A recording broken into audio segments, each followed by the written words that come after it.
Welcome to the Defense and Aerospace Report. I'm Vago Muradian here at West 2018 in San Diego, California, the West Coast's largest maritime conference and trade show.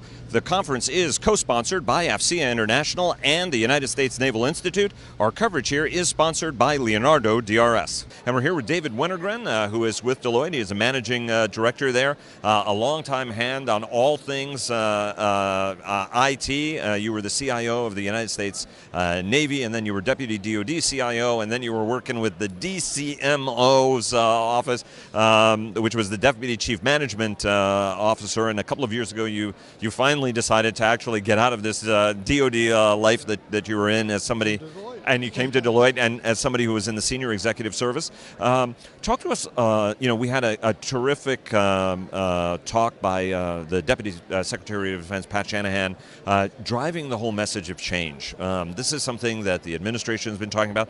Last administration spent a lot of time talking about it, but this administration is really putting a premium on moving very quickly, regain warfighting footage, get that agility that everybody's been talking about getting. Talk to us a little bit about what were the most important messages you carried away from the talk by Pat Shanahan today. I think there were a couple of leadership topics that were hugely important. This idea about the things that brought you here are not the things that are going to get you where you need to go next is a really imperative message. If you think about it right now in the technology space, which is what this conference is focused on, it's about IT modernization, cybersecurity. And then if you peel back from there, what to do with big data and how do you actually get more innovation.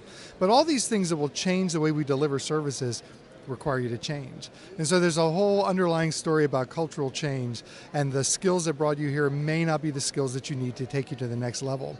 And so as you watch, there is an interesting moment of convergence right now, because you have the Modernizing Government Technology Act passed Congress, you have the new administration has done their report to the president on IT modernization from the American Technology Council. So you have like executive branch and legislative branch energy around, we have to move, we have to take advantage of more commercial solutions. So it will be an interesting time, but it will be very different than a world of personal control where you owned all of the IT yourself and now you rely upon others to do it for you. Well, let's talk about that a little bit, because the kind of change that he's talking about, obviously, was the global services guy for Boeing, giant portfolio that he had there, gave him a lot of insight also through his many decades career at Boeing, whether he was in missile defense or any other field of the company, understands both the commercial world but also the government customer. And we talked to him afterwards, and I asked him about culture change, and he said, big companies also tend to reflect their customer, and so if the customer is plotting, parts of our company, used to be kind of plodding too, is his old company. And he talked about, now that the national defense strategy is done, he's going to spend a lot of time out there walking around to sort of drive this sort of culture change. And he even said it would be reflected in personnel changes, right? We're gonna show the characteristics we want, and we're going to retire people with characteristics we may not find as attractive.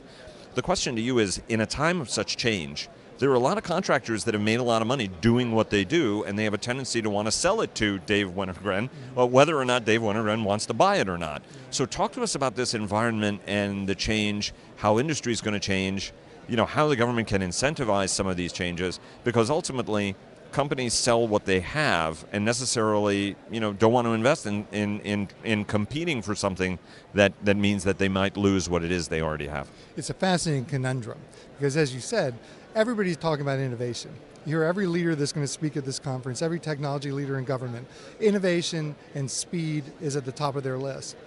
If you were to query contracting officers across the government, though, speed and innovation are not the things that they're being measured on.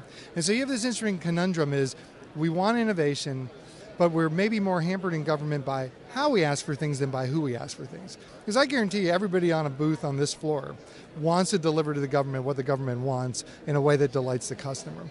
But sometimes we're hampered by how we ask for things. And so we get it in our head that the only way to get a new innovative solution is to go ask a Silicon Valley startup. So there are great ideas in Silicon Valley, but frankly, there's a lot of great ideas from all the companies at an exhibit like this too. If we're able to think differently about how we ask for things, if we recognize the power of performance-based contracts, managed services, moving away from rigid statements of work to statements of objectives that allow industry to partner with the government about a better outcome and to leverage commercial solutions. That really is transformative. But again, it's sort of different. Cloud computing is a basic example, right? If you go to a commercial cloud, there's a whole lot of power to that. save money, get access to innovation, but it does require us to give up control of owning it ourselves. Server huggers, as they refer to, that just can't let go, right? Because we always feel a little bit better when we own it ourselves and we feel that personal control. And so a lot of this model is that shift to buy an outcome, ask for results, measure the performance, but don't tell people how to, do the micromanagement of it. Did Secretary Shanahan have it wrong when he said that the government shouldn't set standards, industry should? Isn't that kind of the other way around? Shouldn't government set the standards, but then industry supply the solutions based on those standards? The world has changed. If you think about the way the world was 30 years ago, a massive amount of R&D took place in the government. And that's how DoD helped create the internet. But it's a different world now, and R&D is much more resident in the private sector than in the public sector. And so government really can't drive the market like it once did. It's unrealistic to assume that the big makers of smartphones or the big makers of operating systems are going to completely shift their business model just for any single customer. Right, and so I think DoD does have to recognize that it plays in a big world now, and the pace of technology is moving so very fast, and there's so much we could take advantage of. But if we ask for a one-off, just to say cloud computing a little bit more, if the answer is we can't use the commercial cloud, and we have to do the one-off, and it has to be on our premise, companies will do whatever the government asks, but you will pay a price in terms of the extra cost of doing a one-off, and you will pay a price in losing access to the innovation that takes place in the big commercial offering that everybody else is contributing to. Let me take you, because of your CIO and technological background, this backdoor challenge, this problem in some of these Intel chips that are both in mobile devices, but also in a lot of the servers and in a lot of the cloud. What sort of vulnerability that presents, and how do folks protect themselves in an environment where this is a hardware problem, and it's a little bit harder for a software patch to perhaps pave it over. There's a large debate about whether or not the software patches that have been adopted are actually, are plugging that vulnerability. Yeah, it's a beautiful question because cybersecurity is a national imperative. And we are suffering as a nation. We have too often, particularly in some federal agencies, we rely upon a lot of old gear. 70–80% of federal IT budgets go to sustain an aging legacy base that's not very secure and not able to take advantage of patches. Right? If your equipment is no longer supported by the manufacturer, if the software is no longer supported, then you're opening huge doors of vulnerabilities. Now, having said that, there is a time that we have to think differently about security. Because we used to be able to sort of do security through, I'll say, denial of access. If we could just block down access to our network and security around the perimeter, we would be safe. Bad things couldn't get in, but neither could good things, and good things couldn't get out. And the future is a world that's about mobile devices, mobile apps. So if you're a federal agency right now, you really do have to think about how can I deliver security differently? How can I manage the risks rather than try to avoid them? Because trying to just avoid risks, you'll always fall behind and you'll never get to take advantage of the cutting edge solutions that are out there. People are going to use their smartphones to do work whether you want them to or not. So how can you think about trusted computing from untrusted devices to do security in a world that will take advantage of commercial solutions, commercial cloud, mobile devices, rather than say, no, we'd rather not be part of that world because we think we could minimize risk by not being part of it, but we also are minimizing access to innovation and customer satisfaction and all those other things. Let me take you back to the question, the idea you posed about asking for things differently, that the government should ask for things differently than it does. You spent an awful lot of time in your life both beating your head against rocks, but also coming up with innovative solutions. And your head still looks remarkably good for having done that. Right, yeah, but it's healed. It's healed. A good diet of yours and exercise. Talk to us a little bit about the ways the government should think about doing things and asking for things differently. We're at a time right now where everybody's talking about an acquisition reform mindset, truly do that, vest greater authority with the services. I have a follow-up question on that, by the way, because the services have a tendency sometimes of getting up to mischief despite despite good leadership. But talk to us about how the government should think differently, how to ask for things differently. Right now, if you look at an RFP or requirements generation process, it is ridiculously long. Everybody acknowledges that. We're trying to avoid making mistakes. The deputy secretary there talked about doing things not on a calendar but on a clock. Talk to us about some different ways the customer needs to think in order to untap the potential that is in industry waiting to solve those problems. Clayton Christensen said it well in the book The Innovators Dilemma a few years ago, that successful organizations have a hard time innovating because they become really wed to what made them successful. And the Department of Defense is a hugely successful organization. And so in his book, he talks about you have to step out of the fabric of the organization for innovation to take root. But it will never survive forever unless it somehow folds back into the organization. So how do you create space where the antibodies of the status quo won't consume the new idea before it has a chance to take root, but find a way to merge it into the system to go forward? And so the power of pilots and experiments are really helpful in this regard, because they sound non-threatening, they're not in the way of the programs of record, but they allow new ideas to germinate. And frankly, there are a lot of good ideas going on in the Department of Defense. You look at the work of DIUX, and the DoD Digital Services team and the Strategic Capabilities Offices, they're all examples of how do we leverage new approaches? Because you said it well, if you do rigid statements of work that try to really bound the answer rather than small statements of objectives, if you value alternative proposals or do you not value alternative proposals, there's all sorts of things you can do to help new ideas come into the organization or help preclude new ideas from coming into the organization. And so the power of some of these efforts from places like the SCO and the DIUX and DoD Digital is we're going to try new approaches to sort of break down some of those barriers to how we got things done. Streamline the acquisition approach, allow new ideas to come in, let them take root, assess their progress, do them in incremental. It's all the IT buzzwords of the day about being agile, but there's really something to it.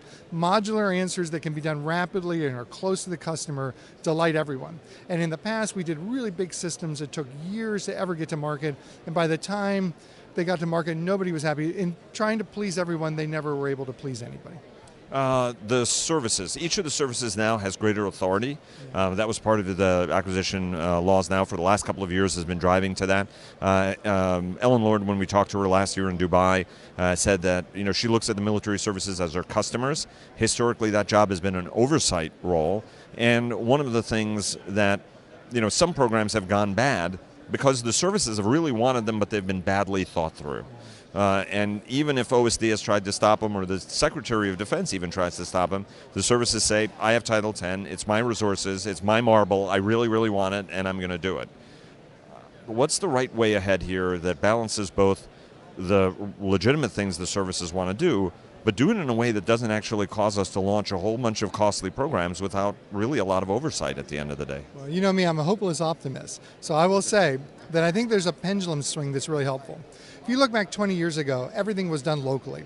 So you had local area networks, local solutions. The beauty of it was you were close to your customer and things were of a small enough scale that you could get them done quickly.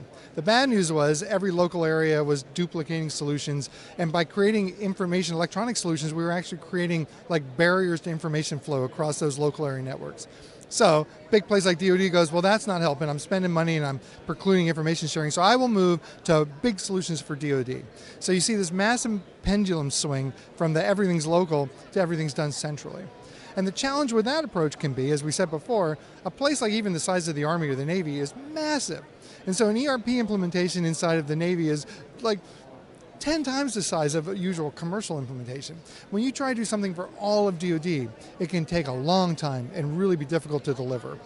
So the answer today is because of the, not to get overly technical, but because of the way the world works now, like it works on your iPhone or your Android device, you can have a common platform, common architecture, and then you can have a whole bunch of different applications that are custom built for potential audiences, and they can all operate on that common operating platform. And that's the beauty of what happens now. In a place like DoD, you can have some services that are best done corporately, right? It's really good that DoD has a single common access card, a single PKI solution. To have had 100 of those that didn't interoperate with each other would have been really bad. DoD doesn't have to build all the applications itself centrally, because applications can be built to common standards and be done locally. So knowing that art of, the global address list, have a big one for everybody so you can find everybody you need to work with. Some of the local application work, let it be done closer to the customer where it can be done in a smaller scale and more rapidly. And that's a power that didn't exist in those two models of 10 years ago or 20 years ago. Dave, it's always a treat talking to you. Thanks very, very much. Talking to you. All right, take care.